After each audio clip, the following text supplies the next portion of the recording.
Hmm. My nightly ritual. Have to treat myself eventually. I think I've been a good boy this month. To McDonald's. Oh yeah.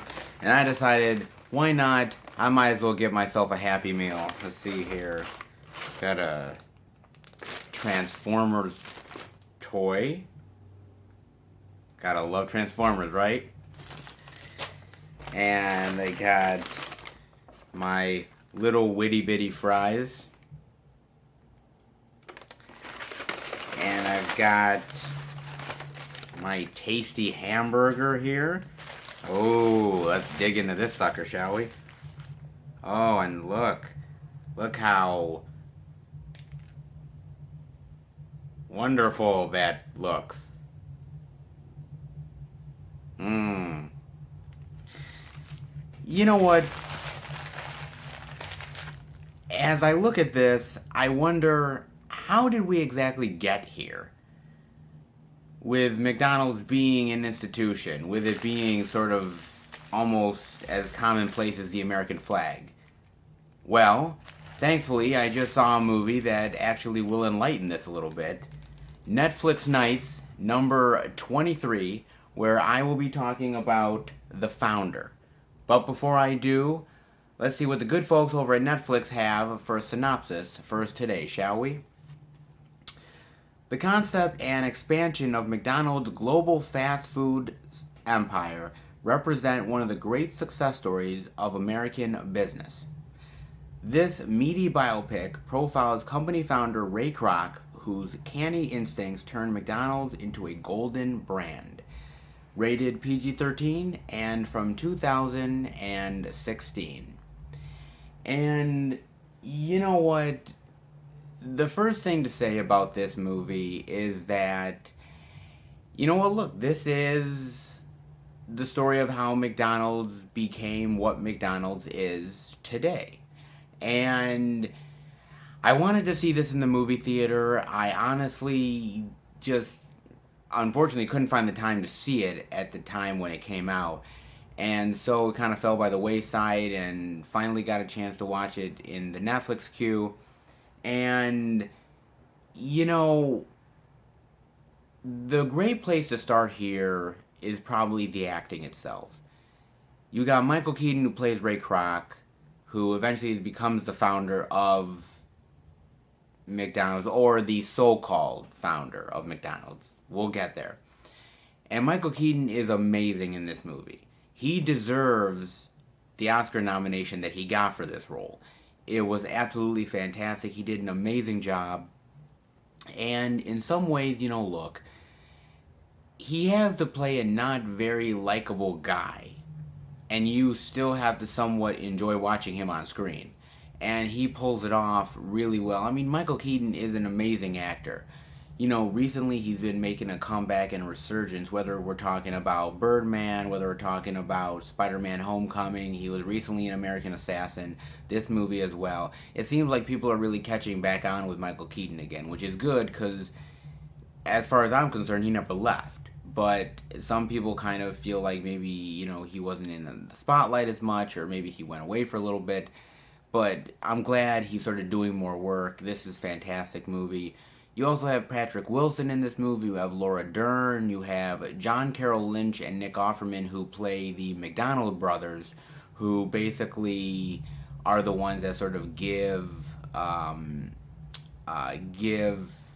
Kroc basically the carte blanche to sort of go out and franchise this, you know, McDonald's brand. And, you know, all of them do a fantastic job. The acting here is absolutely amazing. And nobody's sort of playing it for cheap. Nobody's playing it sort of for laughs, or nobody's playing it sort of, you know, wink, wink, nudge, nudge kind of thing. Nobody's doing that, which is good. And the movie is actually directed by John Lee Hancock, who also directed another sort of based on a true story, sort of almost biopic kind of thing, which is Saving Mr. Banks, which is the whole thing about, I believe, the making of Mary Poppins and everything like that, which kind of is pretty cool, I think, the whole sort of thing to do with that. And, you know, look, a lot of times with these based on true story films, and I've talked to you guys about this before we really get into this movie, is that you got to take this with a grain of salt to a certain degree. Yes, a lot of these events probably did happen, but we don't know how it happened in the context, how it did, the exact conversations, you know, how many people were actually involved, the type of people involved in it, you know, names, dates, all this stuff. So, you know, again, take it for a certain amount of truth, but not the whole truth. So that's definitely going into this. And, you know, look, Ray Kroc is kind of a guy who is down on his luck. He's trying to sell, at the beginning of the movie, he's trying to sell these sort of milkshake mixers.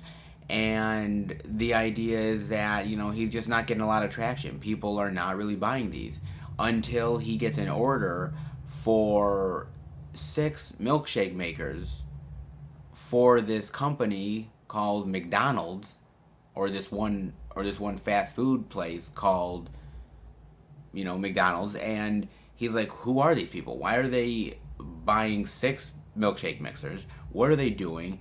He's got to go investigate this. Well, curiosity tells him to. And basically, he ends up going and is fascinated by this. In fact, he's fascinated by the fast service. He's fascinated by the quality. And he's fascinated by the whole setup that these McDonald brothers have at this restaurant. And he suddenly realizes, you know what? You need to take this thing wide. You need to take this thing to other states, to other communities. You have to do this. We could turn McDonald's into what churches in America are today. An institution. They are a God-given institution, mainstays that will never go away. That's what he wants to do. And the McDonald brothers are a little bit like, I don't know, maybe, kind of. They eventually bring him into the fold, give him a contract, and say, go on your way and does this. And go on your way and do this, I should say. And he ends up going out and doing it. Now, he has struggles at first. People, you know, are not as reticent to do this. Other people who are investing are not treating their franchises as well as the McDonald brothers do. There's complications, and he deals with it all. And, you know, I like the idea of a guy like Ray Kroc, who is down on his luck type of guy, who has really been through the ringer, has done a lot of jobs, tried to keep food on the table, and he sees an opportunity here to really take advantage of it. And, you know, I do have to admit, I think the screenplay is absolutely fantastic. I think all these characters are decently fleshed out. Some are fleshed out better than others, but I think they're all really well done. I think they flesh themselves out pretty well here. And, you know what, also, the thing about it is that, you know, I think the dialogue is really great, is really snappy, and I think is very powerful at times. I think the movie's well shot. I think the music's great. I think also the time period. This takes place at the start of the movie around 1955 or so. And the cars feel authentic. The buildings feel authentic. Everything about this feels authentic. They definitely put the money, the time, and the effort into making you believe we're in this time period, we're in this era. And I appreciate that. Again, I appreciate when they take the time to do these things. When they're cheaping it out, like sometimes movies can do, I'm not as invested and it takes me out of the movie. Here, I'm actually invested and I actually care about what I'm watching. And that's also very important. Because again, if I'm going to stick with this movie for like almost 2 hours, I better be invested in the damn thing. And here I actually am. And you know what? I think this movie, there's interesting things here to talk about. One thing definitely is that, did Ray Kroc screw the McDonald brothers over? Well, I mean, to a certain extent, maybe Ray Kroc did. Maybe Ray Kroc did screw these guys over. It's tough to say, but I mean, in my mind, I think Ray Kroc, he took advantage of these guys, absolutely. And I think with the McDonald's brothers, I think that they they weren't business savvy guys. They weren't business savvy people. I mean, Ray Kroc knew what he was doing more than these guys did. But that's not to say Ray Kroc knew everything. He had people in his corner that was basically helping him, giving him advice, and he realized that, you know what? I'm not in the franchise business. I'm in the real estate business. And basically what that meant is that I'm selling the land to these franchisees who are buying this McDonald's establishment. I'm getting money every month. They're paying me for the rental space, and I still control the actual property itself. I still control, everything that's going on with the property, the land, the parking lot, all this jazz, and I'm also controlling some of what's inside of the McDonald's property as well. He's making out like gangbusters. These guys are saying, no, you can't do this. No, this is wrong, whatever. Ray Kroc goes over their heads. He goes over their heads and basically, look, you know what? Ray Kroc was a smart guy. He's somebody who I think took advantage of a situation and took advantage of these guys. And, each of these guys, when all is said and done, both of the McDonald brothers, Ray Kroc gave them about $1 million each. Okay, he gave them $1 million each, and basically, they didn't even get royalties. They didn't even get royalties over a period of time. They just ended up getting shut out $1 million, and that's it. I mean, you feel bad for these McDonald's guys who had a dream. They pursued that dream, and it got killed by Ray Kroc. Now, on the flip side of that, you see Ray Kroc and you say, well, this guy came from nothing, and he ended up taking advantage of a situation. Unfortunately, business is like that. I wish I could say that, business is not cutthroat. I wish I could say that, these people didn't, these people, didn't kind of see it coming. They kind of did. They saw Ray Kroc. They saw a guy who was extremely ambitious, somebody who, could really go out there and sell their product. And they were right. He did. But he screwed them over in the process. And that was the thing about it. Look, McDonald's is a franchise unto itself. It's an institution. It's never going away. There's a saying of like, after the, nuclear war happens, cockroaches will survive, Cher will survive. Well, add McDonald's to that list. Because McDonald's is going to survive, guys. It's just going to. There's no doubt about it. So, you know what? For me, it's a movie that's incredibly enlightening. It's a movie that really does show the cutthroat way business really is, and the cutthroat way that McDonald's really is compared to a lot of the competition. And, McDonald's is not as great as it is depicted in this movie. Trust me, guys. I've been to McDonald's enough times. I've dealt with McDonald's enough.